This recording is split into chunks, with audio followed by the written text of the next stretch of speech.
Hello everyone. शुरू करते हैं एएनएस फार्माकोलॉजी से। इस मॉड्यूल में पढ़ेंगे पैरासिम्पैथोमिमेटिक ड्रग्स या कोलिनर्जिक ड्रग्स या कोलिनर्जिक अगोनिस्ट। इस मॉड्यूल में पढ़ेंगे basic ANS physiology, receptors of parasympathetic nervous system, drugs and their actions, drugs के uses, then lastly anticholinesterase poisoning.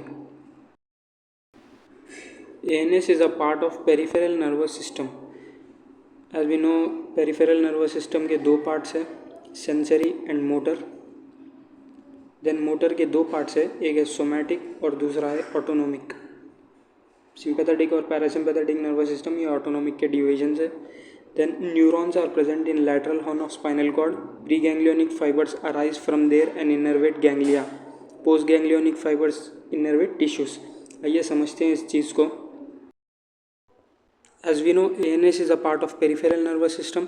Peripheral nervous system को काम करने के लिए हायर सेंटर से इन्फॉर्मेशन की ज़रूरत होती है। तो in case of autonomic nervous system, higher centre is hypothalamus. Hypothalamus से फाइबर्स आकर ऑटोनोमिक नर्वस सिस्टम के जो neurons lateral horn of spinal cord में प्रेजेंट है उनको इनर्वेट कर दें। From lateral horn of spinal cord autonomic nervous system के प्री गैंग्लियोनिक फाइबर्स अराइज होते हैं। Then these pre ganglionic fibres ganglia को स्टिमुलेट करते हैं। In case of sympathetic nervous system ganglia T1 से लेके L3 तक है जो थोरासिक सिंपैथेटिक गैंग्लियन चेन बनाते हैं। और in case of parasympathetic nervous system ganglia are near the organs. So pre ganglionic fibres innervate these ganglia. From these ganglia post ganglionic fibres come out और ये लोग सारे टिश्यूज़ को supply करेंगे, जैसे कि सारे smooth muscles, glands and every organ. Stimulate करने के लिए ये प्री गैंग्लियोनिक फाइबर्स और post ganglionic fibres neurotransmitter release करते हैं। In case of parasympathetic and sympathetic both the pre ganglionic fibres release acetyl choline and parasympathetic nerves जो tissues को stimulate करते हैं वो भी एसिटाइल कोलिन रिलीज करते हैं। लेकिन sympathetic nervous system they release norepinephrine. Next is receptors of parasympathetic nervous system. Parasympathetic nervous system के दो टाइप्स के रिसेप्टर्स है, एक मस्कारिनिक और nicotinic. Muscarinic receptors are G protein coupled receptors like G inhibitory, GQ protein. This we will learn in detail in receptors module. Muscarinic receptors 5 तरीके के अपनी body में प्रेजेंट है। M1 से लेके M5, M4 and M5 are not relevant to us. We will see M1, M2 and M3. M1 present है parietal cells of stomach और brain में। M2 is predominantly present in heart. M3 is present in all smooth muscles, glands, vascular endothelium and other organs et cetera. Muscarinic receptor की basic physiology समझते हैं। तो ये serpentine receptor है, ये cell membrane को 7 टाइम्स क्रॉस करता है। नॉर्मली ये G प्रोटीन को बाइंड है और G प्रोटीन बाइंड करता है ADP को। जब भी ligand such as acetyl choline आकर इस रिसेप्टर को बाइंड करेगा तो इसका G protein will release ADP and bind to ATP। ये ATP जाकर एक फॉस्फोलाइपेज C एंजाइम को एक्टिवेट करेगा। फॉस्फोलाइपेज C फिर जाकर एक मेम्ब्रेन फॉस्फोलिपिड जो सेल मेम्ब्रेन में ऑलरेडी प्रेजेंट होता है जिसका नाम है PIP3, PIP2 फॉस्फोइनोसिटोल पायरोफॉस्फेट, इसको ब्रेक डाउन करेगा डाइएसाइल ग्लिसरॉल और इनोसिटोल पायरोफॉस्फेट में। ये DAG जाकर सेल के एंडोप्लाज्मिक रेटिकुलम से कैल्शियम आउटफ्लक्स करवाएगा। Then this calcium will activate many different enzymes और muscle contraction. Next nicotinic receptors. Nicotinic receptors के 5 सब यूनिट्स होते हैं, 2 alpha, 1 beta, 1 gamma and 1 delta. Nicotinic receptors are ion channels, मतलब ये 5 सब units के बीच में एक आयन चैनल होगा जो वाटर फील्ड होगा जो कैटायंस की सेल में एंट्री अलाउ करता है। जब एसिटाइल कोलिन आके 2 अल्फा सब यूनिट्स पर बाइंड करता है तो आयन चैनल ओपन होता है। Then sodium influx occurs in the cell. 2 type के निकोटिनिक रिसेप्टर्स प्रेजेंट है, एक NM जो कि न्यूरोमस्कुलर जंक्शन में प्रेजेंट है और NN जो गैंग्लिया में प्रेजेंट है। As we know, pre ganglionic fibres from spinal cord stimulate ganglia. From ganglia post ganglionic fibres innervate tissues. ये pre ganglionic fibres release acetylcholine और गैंग्लिया पे present है NN रिसेप्टर। तो जब ये एन रिसेप्टर स्टिमुलेट होगा तो ganglia will fire action potential through post ganglionic nerves, फिर ये टिश्यूज़ को इनर्वेट करेंगे। Next is M receptor. ये post synaptic membrane muscle end plate पे प्रेजेंट होता है। जब ये सोमैटिक नर्व एसिटाइलकोलिन रिलीज़ करती है तो ये एम रिसेप्टर स्टिमुलेट होगा और ये सोडियम की एंट्री मसल सेल में करवाएगा। ये सोडियम की एंट्री से मसल डीपोलराइज होगा और कॉन्ट्रैक्ट होगा। फिर acetylcholine esterase enzyme immediately acetylcholine को ब्रेक डाउन करता है एसिटाइल कोए एंड कोलिन में, जो वापस प्री सिनेप्टिक मेम्ब्रेन ले लेगा। Next is drugs and their actions. Parasympathomimetic drugs दो टाइप के हैं, cholinergics and anticholinesterases. Cholinergics are acetylcholine, methacholine, carbachol, bethanechol, pilocarpine. Acetylcholine, methacholine, carbachol और बेथानोकोल ये एसिटाइलकोलिन एस्टर्स है, मतलब इन तीनों का स्ट्रक्चर एसिटाइलकोलिन के सिमिलर होगा। और पाइलोकार्पिन है एल्कलॉइड जो प्लांट से एक्सट्रैक्ट किया जाता है। Then anticholinesterases are physostigmine, neostigmine, pyridostigmine, rivastigmine, edrophonium and echothiophate. Echothiophate irreversible drug है। सो ये टू टाइप्स ऑफ ड्रग्स कैसे काम करते हैं। First one is cholinergics. Cholinergics directly जाकर निकोटिनिक या मस्कारिनिक रिसेप्टर को स्टिमुलेट करेंगे जिससे उनका एक्शन होगा। Then second is anticholinesterases. Anticholinesterase increase acetylcholine concentration by inhibiting the cholinesterase enzyme. जो एसिटाइलकोलिनेस्टेरेज एंजाइम हमने न्यूरोमस्कुलर जंक्शन में देखा था, वो एंटीकोलिनेस्टेरेज जाकर उसे बाइंड कर लेंगे so that cholinesterase will not break acetylcholine into acetyl CoA and choline. So acetylcholine की कॉन्सेंट्रेशन इंक्रीज हो जाएगी और पैरासिम्पैथेटिक इफेक्ट्स इंक्रीज हो जाएंगे। इकोथायोफेट इरिवर्सिबल है बिकॉज ये एक ऑर्गेनोफॉस्फरस कंपाउंड है और ये कोलिनेस्टेरेज एंजाइम को कोवलेंटली बॉन्ड करेगा। So covalent bond is strong, so cholinesterase enzyme irreversibly inhibit हो जाएगा। सो एसिटाइलकोलिन की कॉन्सेंट्रेशन बहुत इंक्रीज हो जाएगी। And these drugs are reversible because they don't bind to cholinesterase enzyme with covalent bonds. अब इन drugs का एक्शन देखते हैं different parts of the body पे। सबसे पहले eyes, they decrease the size of pupil, accommodation for near vision. सो ये प्यूपिल है और प्यूपिल के पास दो मसल्स है, एक स्पिंक्टर प्यूपिल है और डायलेटर प्यूपिल है। स्पिंक्टर प्यूपिल पे M3 रिसेप्टर्स प्रेजेंट है। M3 रिसेप्टर्स पर जब एसिटाइलकोलिन एक्ट करेगा तो वो स्पिंक्टर प्यूपिल मसल्स कॉन्ट्रैक्ट करेंगे तो प्यूपिल की डायमीटर डिक्रीज हो जाएगा। This is called miosis. Next is accommodation for near vision. Eye की lens is connected to ciliaris muscle. Ciliaris muscle पे M3 रिसेप्टर्स प्रेजेंट है। व्हेन एसिटाइलकोलिन और any sympathomimetic drugs act on this ciliaris muscle M3 receptor, ciliaris contract करेगा और lens globular हो जाएगी और globular lens is required for near vision. मतलब when M3 receptor is stimulated a person can see near objects but far objects वो नहीं देख सकता।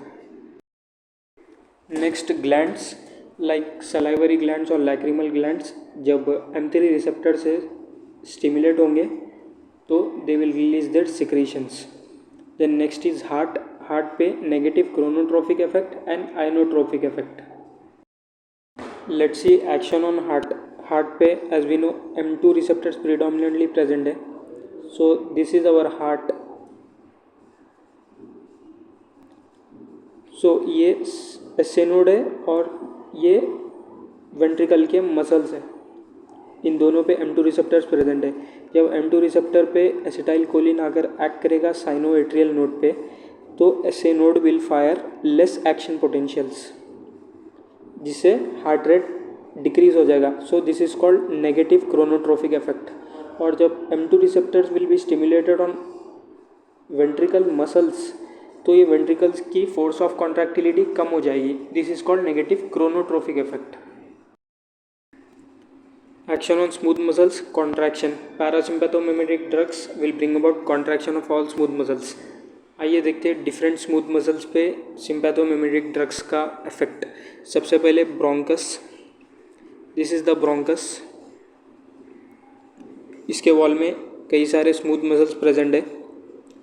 सो innervation is through M3 receptors. जब पैरासिम्पैथोमिमेटिक ड्रग्स M3 रिसेप्टर पे एक्ट करेंगे bronchus के, तो ब्रोंको कंस्ट्रिक्शन होगा because of smooth muscle contraction. So bronchus की डायमीटर कम हो जाएगा और डिफ़िकल्टी इन ब्रीदिंग होगी। Next action on urinary bladder. Urinary bladder में डेट्रूसर मसल प्रेजेंट है विच हैज़ M3 रिसेप्टर्स। जब पैरासिम्पैथोमिमेटिक ड्रग्स M3 पर एक्ट करेंगे तो detrusor will contract and increase tension in urinary bladder.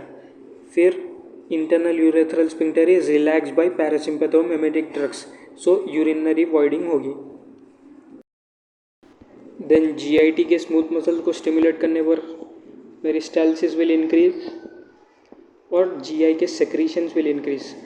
Therefore parasympathomimetic drugs are secretomotor to GIT. So next is blood vessels dilation. ये blood vessels का tunica intima है, इसमें present है endothelium. ये endothelium पे M3 रिसेप्टर्स प्रेजेंट है।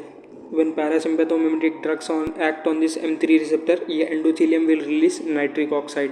This nitric oxide will go to tunica media.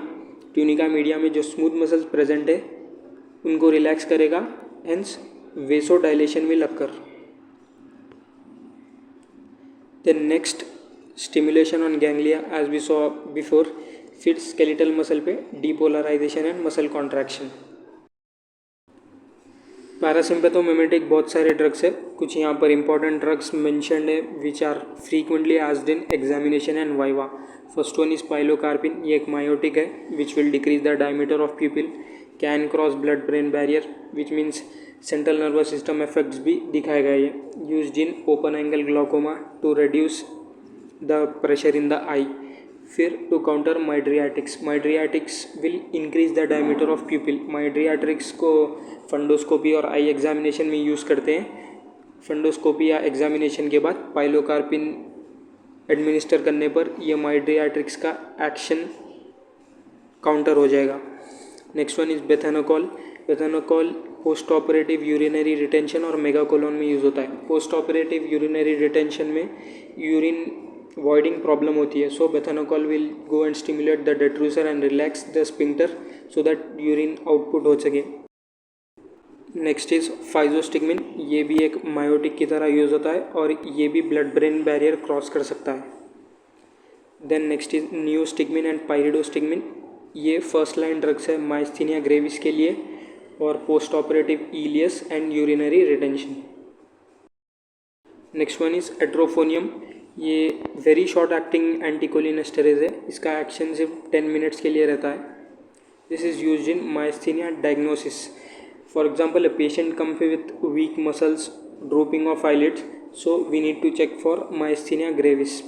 So 10 mg एड्रोफोनियम patient को administer करते हैं।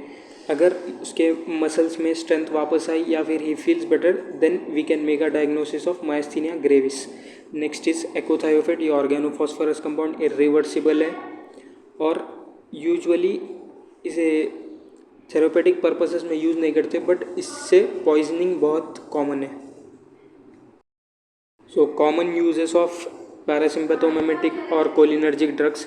First one is myasthenia gravis. Myasthenia gravis में parasympathomimetic drugs are first line treatment. Then miotics, then post operative ileus और urinary retention. Cobra bite. In cobra bite what happens is the NM receptors in neuromuscular junction वो block करता है cobra का venom, so we will give parasympathomimetic drugs to counter its action. In Alzheimer's में brain में acetylcholine की activity decrease हो जाती है। To increase this acetylcholine activity in brain we give rivastigmine और donepezil like drugs in open angle glaucoma to decrease the tension in the eye. So next is important topic anticholinesterase poisoning. Usually ये as an LAQ और MCQ आता है।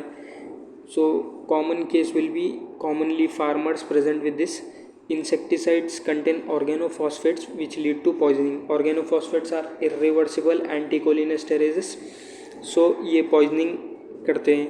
Clinical features will be eye irritation, blurred vision, lacrimation, flushing because of vasodilation in face vessels, low BP due to negative chronotrophic effect and negative inotropic effect.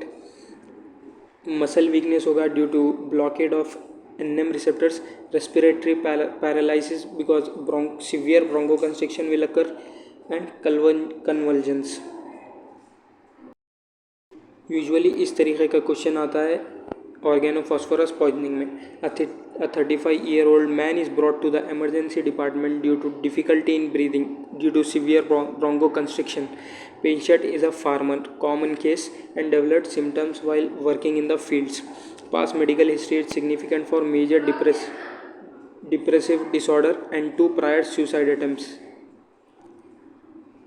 Temperature is 98 degrees Fahrenheit, pulse is 53, pulse is decreased, respiration rate is increased due to shortness of breath, and blood pressure is decreased. Oxygen saturation is 87%. Physical examination reveals a lethargic and diaphoretic adult male.